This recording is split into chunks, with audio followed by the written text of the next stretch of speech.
మన తెలంగాణలో మొట్టమొదటి ఫ్యాక్టరీ అవుట్లెట్ మన ముకుంద జ్యువెలర్స్ లో లైట్ వెయిట్ ఆభరణాలు కలెక్షన్స్ ఎన్నెన్నో అన్ని జ్యువెలరీస్ పై VA కేవలం 2 to 12% మాత్రమే. విచ్చేయండి ముకుంద జ్యువెలర్స్. గత ప్రభుత్వ హయాంలో కమిషన్లు వచ్చే లిఫ్టులు పంప్ హౌజులకే వేల కోట్లు ఖర్చు చేసి కేసీఆర్ కమిషన్లు కొల్లగొట్టారని సీఎం రేవంత్ రెడ్డి ఆరోపించారు. భూసేకరణ పూర్తి చేయకుండా ఉమ్మడి పాలమూరు జిల్లాలో 1 ఎకరాకు నీరివ్వలేదని విమర్శించారు. పాలమూరు డిండి ప్రాజెక్టుల నికర జలాల కేటాయింపులపై త్వరలో శుభవార్త వింటారని తెలిపారు. ధాన్యం కొనుగోళ్లపై కేంద్ర వైఫల్యాన్ని ప్రశ్నిస్తే బీజేపీ నేతలు అసంబద్ధ విమర్శలు చేస్తున్నారని మండిపడ్డారు. కిషన్ రెడ్డి, బండి సంజయ్ మహారాష్ట్ర ప్రభుత్వంతో మాట్లాడి తుమ్మిడిహెట్టి అనుమతులు తేవాలని డిమాండ్ చేశారు.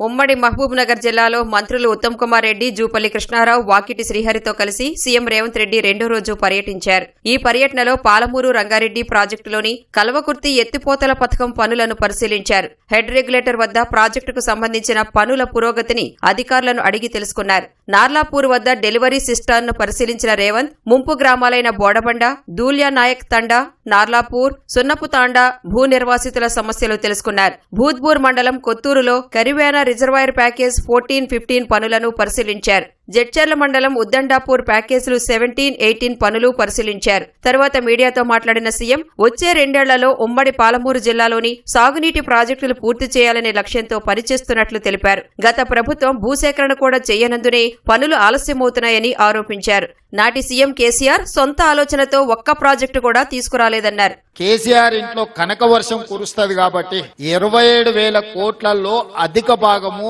పంపులకు లిఫ్టులకే ఇచ్చి పంపులు లిఫ్టుల 1,000 కోట్ల రూపాయల కమిషన్లు కొల్లగొట్టి 1 ఎకరా కూడా నీళ్ళు ఇవ్వకుండా ఎక్కడిదక్కడ వదిలేసిపోయిండు.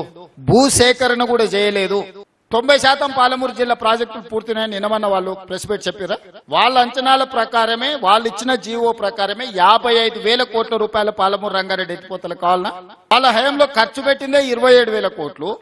50% కూడా నిధులు ఖర్చు పెట్టకుండా 90% పనులు ఎట్లా పూర్తయితాయి? పేరు మార్చి, ఊరు మార్చి, అంచనాలు మార్చి దోపిడీ చెయ్యడమే కేసీఆర్ కు తెలుసు. కేసీఆర్ సొంతంగా ఆలోచన చేసి మొదలుపెట్టిన ప్రాజెక్టు మొత్తం తెలంగాణ రాష్ట్రంలో లేదు.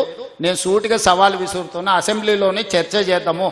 సో ఆ పార్టీకి కానీ ఆ నాయకులకు కానీ గతమే ఉంది, భవిష్యత్తు లేదు. పాలమూరు రంగారెడ్డి దిండి ప్రాజెక్టులకు నికర జలాల కేటాయింపులపై ఆంధ్రప్రదేశ్తో చర్చలు సానుకూలంగా సాగుతున్నాయన్న సీఎం త్వరలో శుభవార్త వింటారని చెప్పారు. 90 టీఎంసీలు పాలమూరు రంగారెడ్డి ఎత్తిపోతలకు నీటి కేటాయింపులు, 20 టీఎంసీలు డిండి ప్రాజెక్టు ఎత్తిపోతల కోసం నీటి కేటాయింపులను ఆంధ్రప్రదేశ్ రాష్ట్రంతో చర్చలు చేసి ఈ సమస్యను సానుకూలంగా పరిష్కరించుకోవడానికి ముందుకు వెళ్తున్నాం. తొందరలోనే మీకు ఆ శుభవార్త వినిపిస్తా.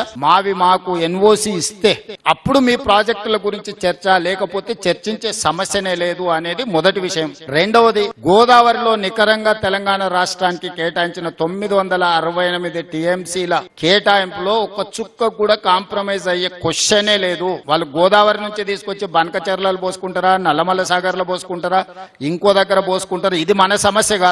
వానింటి మీద బురద పోసి ఇట్లాంటివి కేసీఆర్ కావాలా? నాది సింపుల్. నేను మొదటి నుంచి చెప్తున్నా, నీకు పంచాయతీ కావాలన్నా పరిష్కారం కావాలంటే నేను పరిష్కారం కోరుకుంటా. ధాన్యం కొనుగోళ్లపై మోదీ సర్కార్ వైఫల్యాన్ని ప్రశ్నిస్తే సీఎం కుర్చీ నుంచి దిగిపోవాలని అసంబద్ధ వాదన తెరపైకి తెస్తున్నారని రేవంత్ మండిపడ్డారు.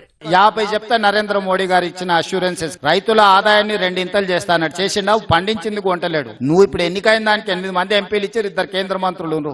ఏం పని చేస్తారో సమాధానం చెప్పుండ్రు. ఇవాళ 75 లక్షల మెట్రిక్ టన్స్ ఎల్ఎంటీ మనం ప్రొక్యూర్ చేస్తే వాళ్ళు ఎంత కొంటారు? 50 లక్షలు కొంటారు. మిగతా 25 లక్షలు ఎవరింట్లో పోయాలా? 6-7 కోట్ల రూపాయలు అదనపు భారం ఇప్పుడు అవి కొన్నందుకు. మేము అది భారం అనుకోలేదే, బాధ్యత అనుకున్నాం. రైతులు పండించిన చివరి గింజ వరకు ఒట్లు కొంటామన్నాం, కొన్నాం.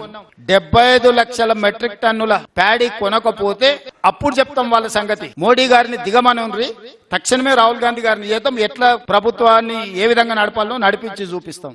పవన్ కళ్యాణ్ ప్రశ్నిస్తే మంత్రి పొన్నం ప్రభాకర్ సమాధానం చెప్పారన్న సీఎం అది ముగిసిన అధ్యాయమని స్పష్టం చేశారు.